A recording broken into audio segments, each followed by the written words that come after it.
Ẹ kú dédé àkókò yìí gbogbo olólùfẹ́ ìkànnì Jígí Alára 24 tí ó kalẹ̀ sí ìlú Ìbàdàn ní ìpínlẹ̀ Ọ̀yọ́, ilé tí a ti ń kọ ìròyìn bí àkọlé ìtàn tó jẹ́ wípé pẹ̀lú ìmísí Odùduwà ní gbogbo ọ̀rọ̀ tí ó ń jáde ní ẹnu àwa. Ẹ̀yin olùgbọ́ wa, ẹ ṣé bí ẹ kúkú ṣe ń bá wa kálọ. Ojú tẹ fi ń wò wá kò ní fọ́, etí tẹ sì fi ń gbọ́ wa kò ní di. Ajíbádé Emmanuel Olúwatómọ̀ ni orúkọ ti èmi.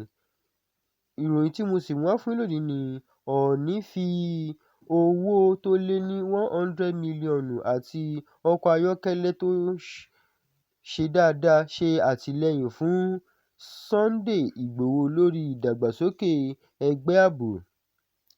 Ọba Adéyẹyè Ẹniìtàn Ògúnwùsì Ọọ̀ni ti Ilé-Ifẹ̀ ti fi owó tó lé ní 100 mílíọ̀nù náírà àti ọkọ̀ ayọ́kẹ́lẹ́ kan ṣe àtìlẹ́yìn fún Sunday Ìgbòho.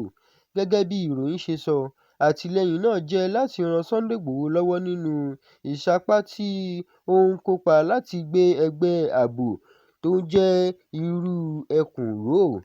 Ó sọ pé ààbò àwọn aráàlú jẹ́ ọ̀kan lára ohun tó ṣe pàtàkì jùlọ. Ó ní ààbò bá dáa, àwọn ènìyàn máa lè ṣiṣẹ́, ṣòwò àti gbé ìgbésí ayé wọn ní ìfọ̀kànbalẹ̀. Ìròyìn náà tún sọ pé àtìlẹ́yìn náà ni wọ́n fi hàn níbi ayẹyẹ kan tí àwọn olórí ìbílẹ̀, àwọn aṣáájú àwùjọ àti ọ̀pọ̀ aráàlú wà. Sunday Ìgbòho dúpẹ́ lọ́wọ́ Ọọ̀ni fún ìfẹ́ àti ìdàgbàsókè tí ó fi hàn sí iṣẹ́ náà.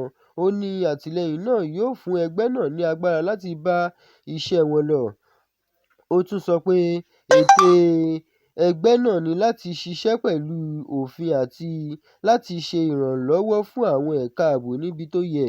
Ọ̀pọ̀ aráàlú tí wọ́n bá àwọn akọ̀ròyìn sọ̀rọ̀, wọ́n ní ohun tí wọ́n fẹ́ ni pé ààbò túbọ̀ dára ní gbogbo agbègbè Yorùbá àti ní gbogbo Nàìjíríà. Àwọn ẹ̀ka ní gbogbo ẹgbẹ́ tó bá fẹ́ ṣiṣẹ́ lórí ààbò gbọdọ̀ ṣiṣẹ́ pẹ̀lú àwọn aláṣẹ àti lábẹ́ òfin orílẹ̀-èdè. Àwọn amòye lórí ààbò sọ pé ìfọwọ́sowọ́pọ̀ láàárín àwọn ẹ̀ka ààbò, àwọn olórí ìbílẹ̀ àti àwọn aráàlú lè ràn wọ́n lọ́wọ́ láti dín ìwà ọ̀daràn kù. Wọ́n tún ní ó ṣe pàtàkì kí gbogbo iṣẹ́ tó ní ṣe pẹ̀lú ààbò máa tẹ̀lé òfin, kí ètò gbogbo aráàlú sì jẹ́ ohun tí a bọ̀wọ̀ fún. Àwọn olórí àwùjọ tún pe àwọn ọ̀dọ́ pé kí wọ́n máa lo agbára wọn fún ohun rere, kí wọ́n sì máa ṣiṣẹ́ fún àlàáfíà àti ìdàgbàsókè rẹ̀.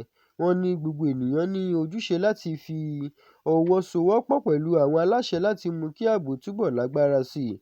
Ní ìparí, ọ̀pọ̀ ènìyàn ń retí pé gbogbo ìsapá tó ń lò lórí ọ̀rọ̀ ààbò yóò mú kí ìwà ọ̀daràn dínkù, kí àwọn aráàlú sì lè máa gbé ìgbésí ayé wọn ní àlàáfíà.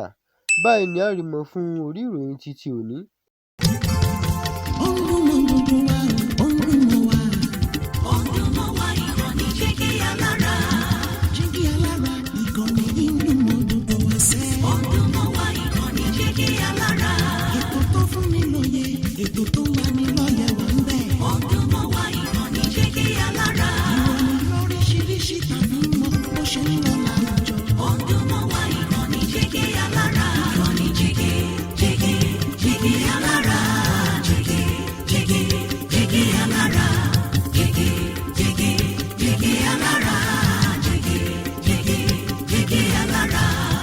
Ìkànnì Jígí Alára 24, bàbá gbogbo.